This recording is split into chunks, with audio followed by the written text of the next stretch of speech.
डोने की होया किवें गुस्से च लगा पिंडना है तेनू तो पता है मैं चौधरीदार बंदा वा। क्या बात पता है मेनू भरजाई तेरी ना कल मेरी मुंह मारी होगी। अच्छा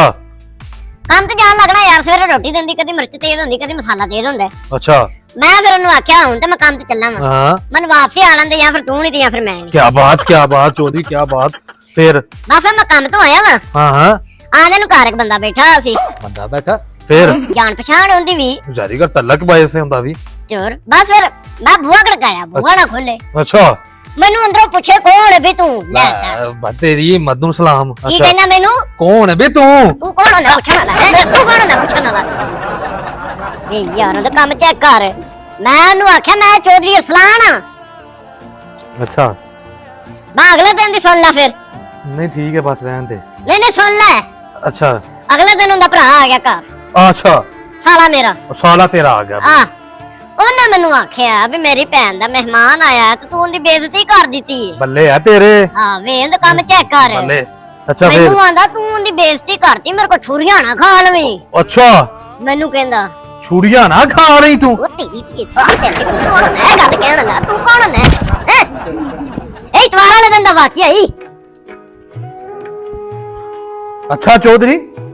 ਮੇਰੇ ਨਾਲ ਵੀ ਇੱਕ ਵਾਰੀ ਵਾਕਿਆ ਹੋਇਆ ਮੈਂ ਸੁਣਦਾ ਹੀ ਨਹੀਂ ਉਹ ਨਹੀਂ ਸੁਣ ਮੈਂ ਚੱਲਿਆ ਲੋੜ ਅੱਛਾ ਆ ਚੁੰਗੀ ਨਹੀਂ ਹਾਂ ਚੁੰਗੀ ਤੂੰ ਮੈਂ ਬਹਿ ਗਿਆ ਬੱਸ ਦੇ ਵਿੱਚ ਹਾਂ ਤੈਨੂੰ ਪਤਾ ਦੁਸ਼ਮਣਦਾਰ ਬਦਮਾਸ਼ ਬੰਦੇ ਅਸੀਂ ਬਿਲਕੁਲ ਹੁਣ ਜਿਹੜਾ ਬੱਸ ਦਾ ਸੀ ਡਰਾਈਵਰ ਹਾਂ ਉਹਨੇ ਬੱਸ ਰੋਕ ਲਈ ਅੱਗੇ ਜਾ ਕੇ ਹਾਂ ਆ ਕੇ ਮੈਨੂੰ ਕਹਿੰਦਾ ਵੀ ਕਿਰਾਇਆ ਦੇ ਹਾਂ ਮੈਂ ਕਿਹਾ ਜਾ ਕਿਰਾਇਆ ਨਹੀਂ ਹੈਗਾ ਕੀ ਕਿਹਾ ਮੈਂ ਕਿਰਾਇਆ ਨਹੀਂ ਹੈਗਾ ਕਿਰਾਇਆ ਨਹੀਂ ਹੈਗਾ ਉਹ ਕਹਿੰਦਾ ਮੈਂ ਤੇਰੇ ਛੋਡੇ ਲਾ ਦੇਵਾਂਗਾ ਕੀ ਕਹਿੰਦਾ ਉਹ ਕਹਿੰਦਾ ਮੈਂ ਤੇਰੇ ਛੋੜੇ ਲਾ ਦੇਵਾਂਗਾ ਨਹੀਂ ਤੇਰੀ ਮਤ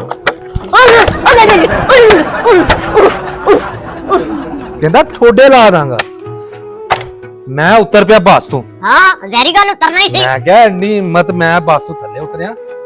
ਤੇ ਮੈਂ ਅੱਗੇ ਵੇਖਿਆ ਇੱਕ ਮਲੰਗ ਜਾ ਰਿਹਾ ਹਾਂ ਮਲੰਗ ਮੈਨੂੰ ਕਹਿੰਦਾ ਬਾਬਾ ਅੱਲਾ ਦੇ ਨਾਮ ਤੇ ਕੁਛ ਦੇ ਦੇ ਵਾਹ ਕੀ ਬਾਤ ਹੈ ਮੈਂ ਕਿਹਾ ਬਦਮਾਸ਼ ਬੰਦੇ ਅਮੀਰ ਜ਼ਮੀਨਾਂ ਵਾਲੇ ਹਾਂ ਮੈਂ ਉਹਨੂੰ ਕੱਢਿਆ 1000 ਰੁਪਇਆ ਦੇ ਦਿੱਤਾ ਜੀ ਹੈ ਚੌਧਰੀ ਉਹਨੂੰ ਮੈਨੂੰ ਮਲੰਗ ਕੀ ਕਹਿੰਦਾ 1000 ਰੁਪਇਆ ਆ ਫਰ ਮੂੰਹ ਤੇ ਮਾਰਿਆ ਉਹਨੇ ਮੇਰੇ ਕਹਿੰਦਾ ਨਿਕਲ ਗਿਆ ਮੈਂ ਤੈਨੂੰ ਕੁੱਟਦੇ ਨਹੀਂ ਕੀ ਕਹਿੰਦਾ ਨਿਕਲ ਜਾ ਮੈਂ ਤੈਨੂੰ ਕੁੱਟ ਦੇਣਾ ਮਲੰਗ ਹੋ ਕੇ ਮੈਨੂੰ ਕੁੱਟ ਦੇਗਾ ਮਲੰਗ ਹੋ ਕੇ ਮੈਨੂੰ ਕੁੱਟ ਦੇਗਾ ਆਹੀ ਮੇਰੇ ਨਾਲ ਬੀਤੀਆਂ